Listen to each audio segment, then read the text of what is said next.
Hey guys, oh my gosh, this news about no more hours reporting. I mean, this is huge. I don't know about you, but for most of us, we really felt like, what? All this blaming and all this waiting for reporting and all this judgment that we felt every time we were reporting or not reporting, and now no more reporting. What's going on? I tell you what, there's something that I discovered a while back, and I saw the pattern that the Watchtower is going through, that now is becoming more and more clear. But I'm going to tell you that right after a few seconds. Stay with me.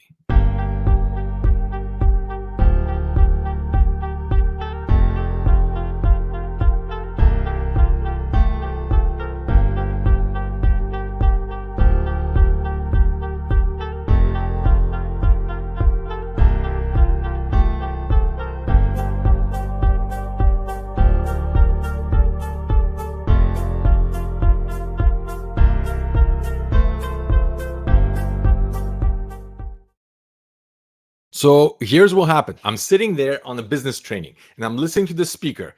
I was still at JW back then. That was, I don't know, 2013, maybe 12, something like that. And I'm listening to him, and inside I'm like twisting and turning because I'm like, you know what? This guy wants us to run our corporations like a religion. And I thought, oh my gosh, maybe the religion that I'm in is being run like a corporation. And then everything started clicking because I realized, yeah, the patterns, everything that Watchtower is doing is basically based on corporate structure. It has very little to do with Christianity or most religions out there, but it has everything to do with the corporate structure of the governing body is basically like the board of directors. Then they have the managers, and then like the circuit overseers, and then they have elders like supervisors, right? And the whole structure is pretty much identical. And they have the quarterly meetings, and then they have the financial audits and everything like in the corporation supposed to be. They have it. And I was watching and listening to the speaker, and I'm like, man, this is extraordinary. But there's one thing that when we were learning this about corporations, the lifespan of a corporation, I realized, holy crap, this is big. And what he said was basically this. There are 10 stages, okay? 10 stages of the life cycle of a business. And every business goes through it, okay? Businesses don't live forever, just like humans don't live forever. And basically what he does is he compares a life of a corporation to a life to a human. At the beginning, there's birth, and then infancy, and there's the toddler years and teenage years and young adult, and then maturity. And all those steps, in the case of religion, usually take about one generation, about 30 to 40 years. Let me just make sure you understand what generation is, or how long it is. So all those steps, Watchtower already went through. Okay, they went through the birth, they went through the infancy, right, through the Charles Russell, and then Rutherford and Knorr, and the expansion. And around the year 2000, they reached their peak. They reached their peak of maturity when they are like, listen to this. It says, you're reaping the rewards. And basically, Jehovah's Witnesses were reaping the rewards back then. They were expanding, they were growing, they had money for everything. Developing a system for managing business that allows you to consistently meet the needs of community you serve and yourself in a suitable way. Basically, they whatever they wanted, they had. They wanted to have CDs, no problem. DVDs, no problem. Tapes, no problem. Bibles in any colors that you want. Any book that you wanted. You could go fill out the little paper. I want this book, and they will deliver it to you. Okay. I want 100 of these books. No problem. Right. The Watchtowers twice a month. Awakes twice a month. Whatever you wanted, no problem. They were building right, left, and center. Right. And now my dog is asking for it to come out. Hey, come here. That's what happens with a live video. They had everything they have money for everything. Now, here's what happens. Now, business is run by management team. So the governing body actually didn't have to do much. Okay, they had a system in place where everybody knew what they were doing, and they just had to check on things, and they're planning for new things. Oh, maybe we're going to do international convention here and there, and so on. That was the time of maturity. Organization knows who they are not, and they will do and what they will do in the future. They had a very clear vision of who they are not, and where they're going. Everybody believed them, and they believe that they are close to the end, because people born in 1914, right, they're about to die. So everybody had a very clear vision. We're just around the corner to the end. Sales and profits are growing. That's when they were about 30 years ago, 25 years ago, right? That's peak. And then if you look at the statistic of how they were growing, about 4% a year growth, and then it started going down to 3.5, and then 3% a year, and then 2.8, and then 2% a year, and then 1.8% increase, right? And that's how they started going down. And when they realize they're imploding, it starts to go to midlife evaluation. Midlife evaluation, it goes like this: things begin to break down. Entropy has begun. You evaluate whether to rejuvenate or to continue to age. You have to innovate or you begin to die. And I remember when I studied this, I realized what the Watchtower is doing.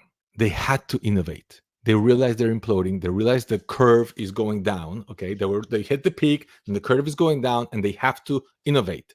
They had no choice, because they started to run out of money, and they're starting to run out of people willing to do that work.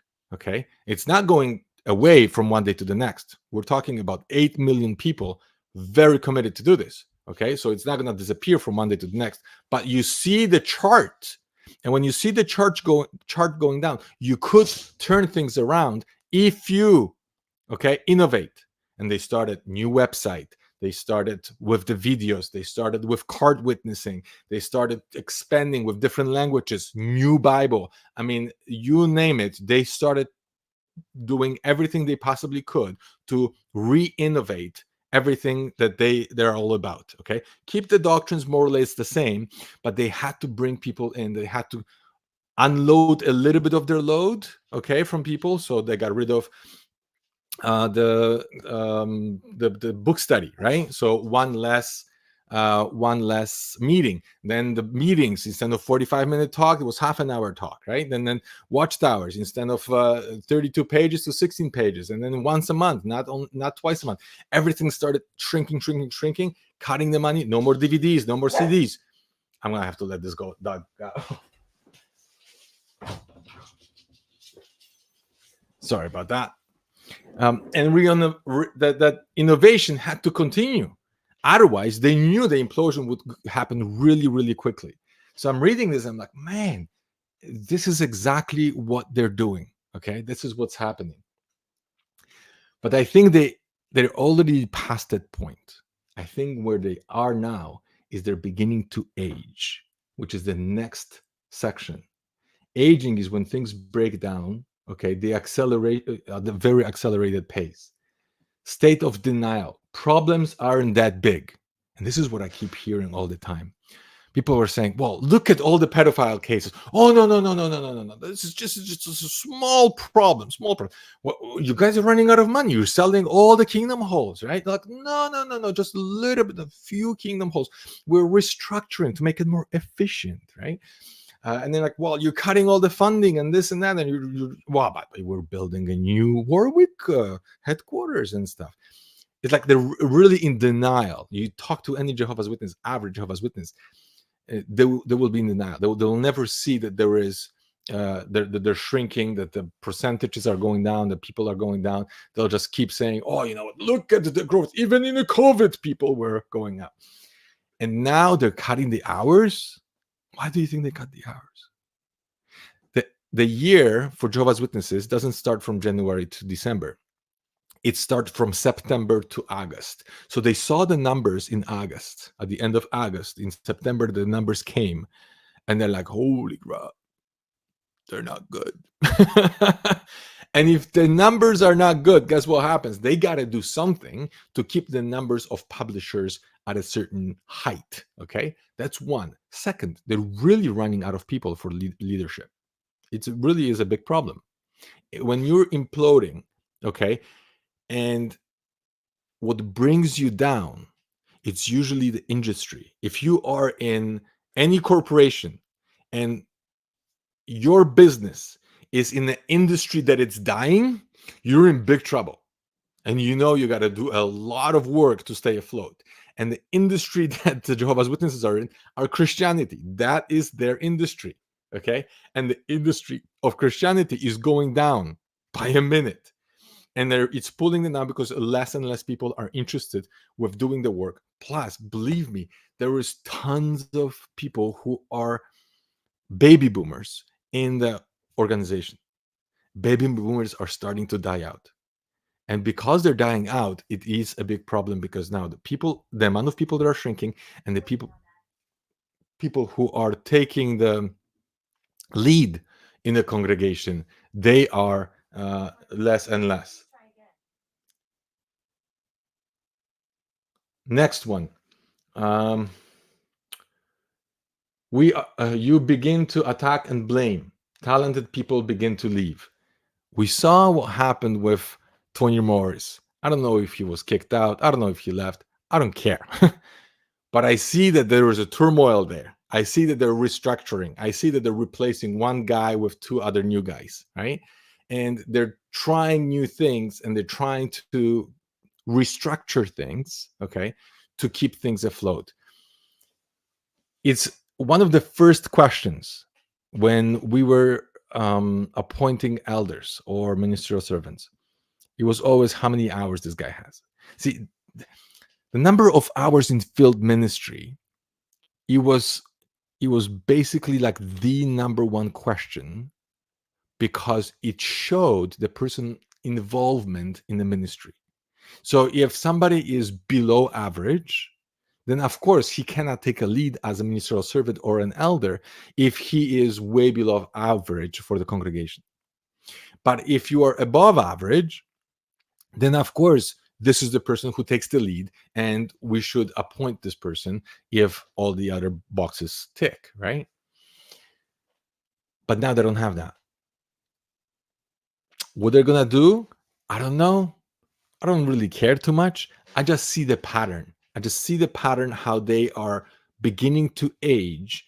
And at this moment, unless they do something really drastic, which I think there was a drastic move to get rid of the hours, this organization will start imploding more and more. And within the next generation, they're gonna enter institutionalization. Boy, that's a long word.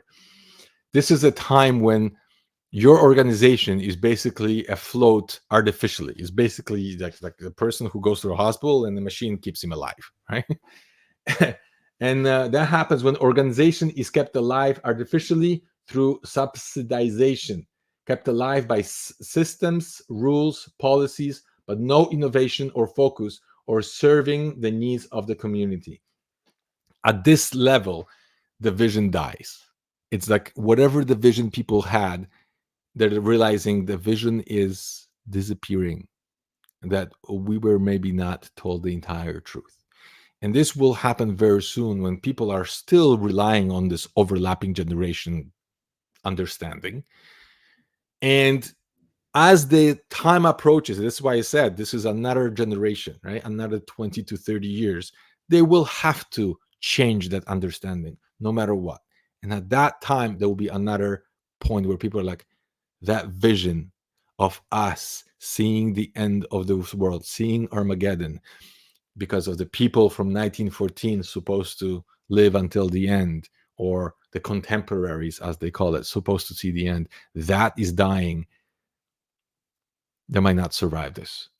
It will take, obviously, another maybe a generation or two, but the pattern is there, and they know it's there because they can see the pattern. And it's not going to be very easily for them to overcome because the industry, the Christianity is going down, their money is shrinking, their numbers are shrinking, and they have to do drastic moves in order to stay afloat. from what I heard, from what I've seen, half of the people are going to the meetings. Half after COVID. There's still the other half is on the Zoom meetings. A lot of people left. A lot of people are leaving.